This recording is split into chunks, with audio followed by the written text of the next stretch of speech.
Build your future with quality education. Emmanuel Arasar JJ College of Engineering and Polytechnic, Marthandam. Admissions open now. எதிர்க்கட்சி தலைவர் உதயநிதி ஸ்டாலின் கைது செய்ததை கண்டித்து தஞ்சை அண்ணா சாலை பகுதியில் மறியலில் ஈடுபட்டு தமிழ்நாடு முதலமைச்சர் விஜயின் உருவ பொம்மையை எரித்து போராட்டத்தில் ஈடுபட்ட திமுகவினர் முன்னாள் அமைச்சர் வைத்திலிங்கம், தஞ்சை முன்னாள் மாநகராட்சி மேயர் உள்ளிட்ட 150க்கும் மேற்பட்டோர் மீது தஞ்சை மேற்கு காவல் நிலையத்தில் வழக்கு பதிவு செய்யப்பட்டிருக்கிறது. தஞ்சையில் நேற்று திமுகவினர் போராட்டத்தில் ஈடுபட்டிருந்தார்கள். இந்நிலையில் முதலமைச்சர் விஜயின் உருவ பொம்மையை எரித்து அவர்கள் இந்த போராட்டத்தில் ஈடுபட்டிருந்தார்கள். இந்நிலையில் இந்த போராட்டத்தில் ஈடுபட்ட 150க்கும் மேற்பட்டோர் மீது பல்வேறு பிரிவுகளில் வழக்கு பதிவு செய்யப்பட்டிருக்கிறது. நேற்றைய தினம் எதிர்க்கட்சித் தலைவர் உதயநிதி ஸ்டாலின் கைது செய்யப்பட்டிருந்தார். தஞ்சையில் வைத்து அவரிடம் போலீசார் தீவிர விசாரணை மேற்கொண்ட நிலையில் பின்னர் அவர் இரவு விடுவிக்கப்பட்டிருந்தார். இந்நிலையில் முதலமைச்சர் விஜயின் உருவ பொம்மையை எரித்து போராட்டத்தில் ஈடுபட்ட திமுகவினர் மற்றும் முன்னாள் அமைச்சர் வைத்திலிங்கம், தஞ்சை முன்னாள் மாநகராட்சி மேயர் உள்ளிட்ட 150க்கும் மேற்பட்டோர் மீது தஞ்சை மேற்கு காவல் நிலையத்தில் வழக்கு பதிவு செய்யப்பட்டிருக்கிறது. அது தொடர்பான முக்கிய செய்தியை பார்க்கிறோம்.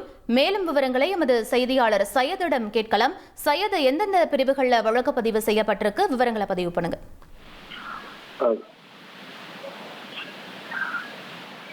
பெண்களை இழுவையாக பேசியதாக எதிர்க்கட்சி தலைவர் உதயநிதி ஸ்டாலின் நேற்றைய தினம் காலை நீலாங்கரையில் அவர் இல்லத்திலிருந்து கைது செய்யப்பட்டு தஞ்சைக்கு அழைத்து வரக்கூடிய ஒரு சூழ்நிலையில் நேற்றைய தினம் தஞ்சை திமுகவினர் தஞ்சை ரயிலடி பகுதியிலிருந்து பேரணியாக புறப்பட்டு அண்ணா சாலை பகுதியில் ஒரு போராட்டத்தில் ஈடுபட்டார். இதில் வைக்கக்கூடிய கோரிக்கை எதிர்க்கட்சி தலைவரை உடனடியாக விடுவிக்க வேண்டும், வழக்கை திரும்ப பெற வேண்டும் என்பது அவர் கண்டன கோஷங்களை இவ்வாறு அண்ணா சாலை பகுதியில் அமர்ந்து சாலை மறியலில் ஈடுபட்டனர். அப்போது காவல்துறையினர் அவர்கள் தடுத்து நிறுத்திய போது காவல்துறையினருக்கும் அவருக்கும் கடுமையான வாக்குவாதம் ஏற்பட்டு சாலை மறியல் என்பது முழுமையாக அந்த பகுதி முழுமையாக பாதிக்கப்பட்டது. இதனால் காவல்துறையினர் அந்த போராட்டத்தை கட்டுக்குள் கொண்டு வருவதற்கு முயற்சி செய்தனர். ஆனால் முடியவில்லை. இருந்தபோது திடீரென அவர்கள் திமுகவினர் மறைத்து வச்சிருந்த தமிழ்நாடு முதலமைச்சர் விஜய் ஜோசப்பின் அவர் உருவ பொம்மையை கொண்டு அவர்கள் சாலையில கொண்டு போட்டு கொளுத்தினர். இதனால் ஒரு பரபரப்பான ஒரு சூழ்நிலை ஏற்பட்டது. இதனை அடுத்து தஞ்சை மேற்கு காவல்துறையினர் அவர்களை அந்த பகுதியிலிருந்து அப்புறப்படுத்தினர். தற்போது அவர்களுக்கு தஞ்சை மேற்கு காவல் நிலையத்தில் வழக்கு பதிவு செய்யப்பட்டுள்ளது.